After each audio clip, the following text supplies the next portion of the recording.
नमस्कार, मैं रेणु कुशवाहा आप सभी का स्वागत एवं अभिनंदन करती हूँ आपके अपने YouTube channel ARS dream care में। पिछले वीडियो में हम द के संयुक्त रूपों को समझे थे। आज हम संयुक्त व्यंजन वर्ण और संयुक्त अक्षर के बारे में समझेंगे कि संयुक्त अक्षर यहाँ पर मैं लिखी हूँ संयुक्त अक्षर। तो संयुक्त अक्षर तो पहला हमारा पॉइंट रहेगा संयुक्त व्यंजन और दूसरा हमारा पॉइंट रहेगा संयुक्त अक्षर। तो इन दो पॉइंटों पर आज इस वीडियो में हम चर्चा करेंगे। तो संयुक्त व्यंजन किसे कहते हैं और संयुक्त अक्षर किसे कहते हैं, यानी इन दोनों को समझेंगे, दोनों के डिफिनेशन को समझेंगे और दोनों में क्या अंतर है इसको भी समझेंगे। तो चलिए शुरू करते हैं। तो यहाँ पर पहले मैं लिखी हूँ संयुक्त व्यंजन। तो संयुक्त व्यंजन किसे कहते हैं? जब दो व्यंजन वर्ण आपस में मेल से जब दो व्यंजन वर्ण आपस में मिलकर एक नए व्यंजन का निर्माण करते हो उन्हें हम क्या कहते हैं? संयुक्त व्यंजन कहते हैं। और संयुक्त अक्षर किसे कहते हैं? जब दो व्यंजन आपस में मिलते हो किंतु एक नए व्यंजन का निर्माण नहीं करते हो उन्हें हम क्या कहते हैं? संयुक्त अक्षर कहते हैं। तो दोनों में यही अंतर हुआ कि संयुक्त व्यंजन में दो वर्ण तो आपस में मिलते हैं और वहां पर एक नए वर्ण का निर्माण करते हैं, यानी नए व्यंजन का निर्माण करते हैं। उन्हें हम क्या कहते हैं? संयुक्त व्यंजन कहते हैं। और संयुक्त अक्षर किसे कहते हैं? उसमें ये प्रक्रिया होता है कि जब दो व्यंजन आपस में तो मेल करते हैं, आपस में अपना युग्म रूप बनाते हैं और बनाकर एक नए व्यंजन का निर्माण नहीं करते हैं। और संयुक्त व्यंजन में क्या होता है? एक नए व्यंजन का निर्माण करते हैं और संयुक्त अक्षर में नए व्यंजन का निर्माण नहीं करते हैं। इन दोनों में यही फर्क है। तो चलिए समझते हैं एग्जाम्पल के तौर पर यहाँ पर। तो यहाँ पर मैं परिभाषा लेके हूँ कि जब दो व्यंजनों के आपस में मिलने से एक नए व्यंजन का निर्माण होता है उसे हम क्या कहते हैं? संयुक्त व्यंजन कहते हैं।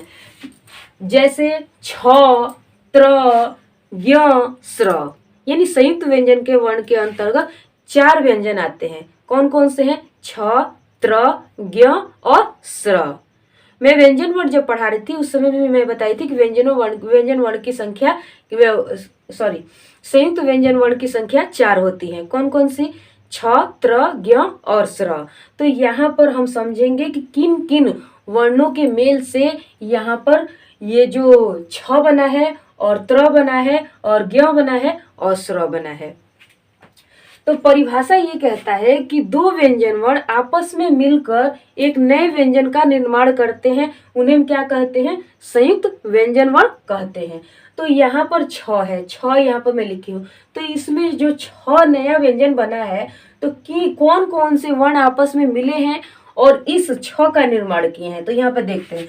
तो क प्लस स, यानी इसका एक और परिभाषा है कि जब दो व्यंजन वर्ण आपस में मिलते हो तो कैसे कैसे व्यंजन मिलेंगे?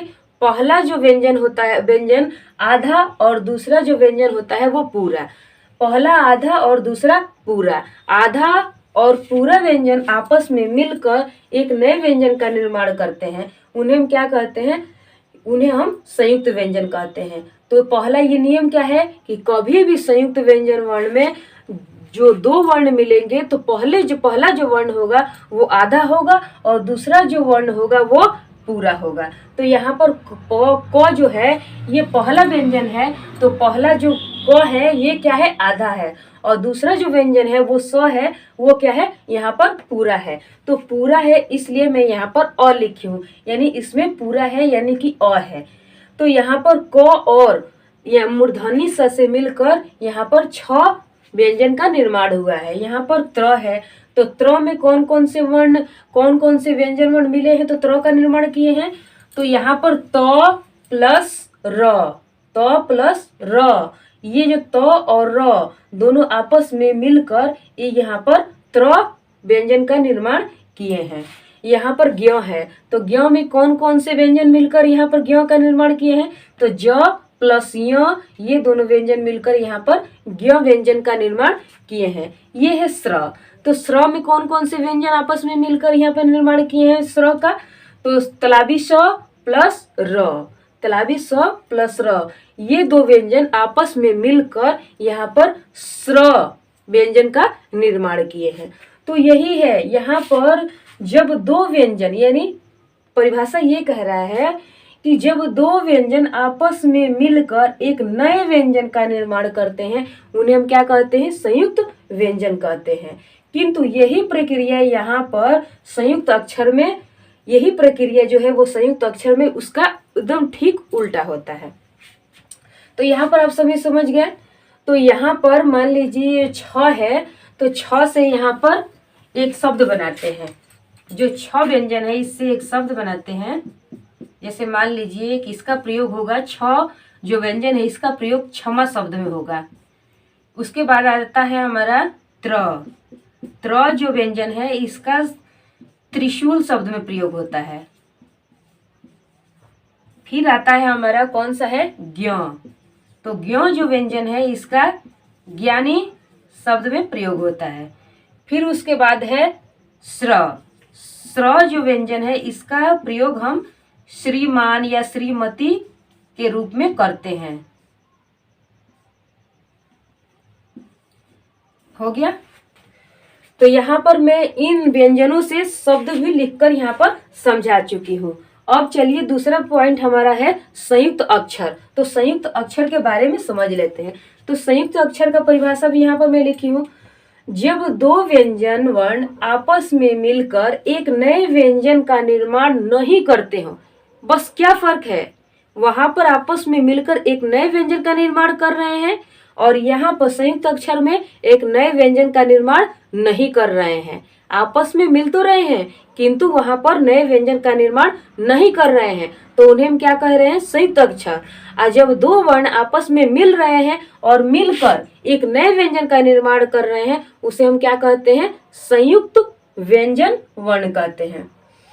तो यहाँ पर क्या है? नहीं करते हैं, वैसे व्यंजन वर्ण को हम क्या कहते हैं? संयुक्त अक्षर कहते हैं। तो परिभाषा हमारा यही है, जब दो व्यंजन वर्ण आपस में मिलकर एक नए व्यंजन का निर्माण नहीं करते हैं, वैसे व्यंजन को हम संयुक्त अक्षर कहते हैं। जैसे यहाँ पर दो व्यंजन मिल रहे हैं, च प्लस छ, च प्लस छ, नियम वही है, सेम नियम वही है। पहला जो व्यंजन आएगा, जो यहाँ पर मेल हो रहा है, तो पहला जो व्यंजन है वो च है, तो क्या करेगा? उसमें भी आधा था, इसमें भी यहाँ पर आधा ही था। पहला जो व्यंजन है वो आधा रहेगा और दूसरा जो व्यंजन रहेगा वो पूरा रहेगा। तो यहाँ पर च जो है वो आधा है और छ जो है ये पूरा है। यहाँ पर क जो है आधा है, ख जो है पूरा है। यहाँ पर प जो है वो आधा है और य जो है पूरा है। तो यहाँ पर च और छ के मेल से यहाँ पर चछ बना है। क जोड़ ख के मेल से कख बना है। यहाँ पर प जोड़ य के मेल से प्य बना है। तो हम चछ से बनाएंगे मच्छर, मच्छर, म च छर, मच्छर। यहाँ पर कख से बनाएंगे म कखन, मक्खन, मक्खन। यहाँ पर प य, प्य से बनाएंगे प्यार, प्यार।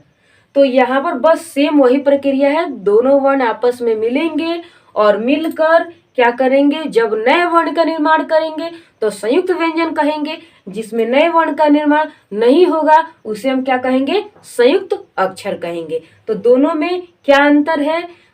तो दोनों में यही अंतर है कि जिसमें दो वर्ण आपस में मिलते हो और नए वर्ण का निर्माण करते हैं उसे हम संयुक्त व्यंजन कहते हैं, और जिनमें दो वर्ण आपस में तो मिलते हो, दो व्यंजन वर्ण आपस में मिलते हो किंतु नए वर्ण का निर्माण नहीं करते हैं, उन्हें हम क्या कहते हैं? संयुक्त अक्षर कहते हैं। तो दोनों का डिफिनेशन आप सभी बहुत अच्छे से समझ चुके होंगे। तो अगर आप सभी बहुत अच्छे से समझ चुके हैं, दोनों के अंतरों को समझ चुके हैं, दोनों के डिफिनेशन को यानी दोनों की परिभाषा को समझ चुके हैं, संयुक्त अक्षर और संयुक्त व्यंजन के, तो आप सभी मेरे वीडियो को लाइक कीजिए और मेरे चैनल को सब्सक्राइब कीजिए और ज़्यादा से ज़्यादा अपने दोस्तों में इस वीडियो को शेयर कीजिए। Thank you for watching. मिलते हैं नेक्स्ट वीडियो में। Okay bye.